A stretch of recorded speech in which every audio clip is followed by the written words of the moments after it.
Hello dear friends, വീട്ടിൽ കുറേ വെള്ളക്കാന്താരിയുടെ തൈ വെച്ചിട്ടുണ്ടായിരുന്നേ. കുറേ തൈ വെച്ചിട്ടുണ്ട്. അപ്പോൾ അത് നിറയെ കാന്താരി ഉണ്ടായേക്കുവാണ്. കാന്താരിക്ക് പ്രാന്ത് പിടിച്ചു, അതുപോലെയാണ് ഉണ്ടായേക്കണത്.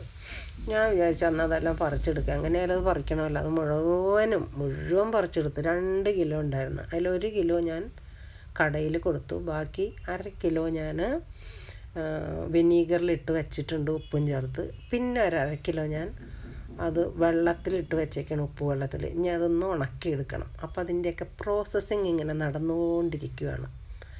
അപ്പോൾ ആദ്യം ഞാൻ കാന്താരി പറിക്കട്ടെ. കാന്താരി പറിച്ചത് കാണിച്ചു തരാം കേട്ടോ. നോക്ക്, എന്തുമാത്രം കാന്താരിയാന്ന് നോക്ക്. വെള്ളക്കാന്താരി നിറയെ വെള്ളക്കാന്താരി. അത് നല്ല വലിയ കാന്താരി കേട്ടോ.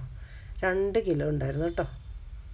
ഓക്കെ, അപ്പോൾ എല്ലാവരും ഇതുപോലെയൊക്കെ കാന്താരി ഉണ്ടാക്കി കാശും ഉണ്ടാക്കാം കേട്ടോ നമുക്ക്.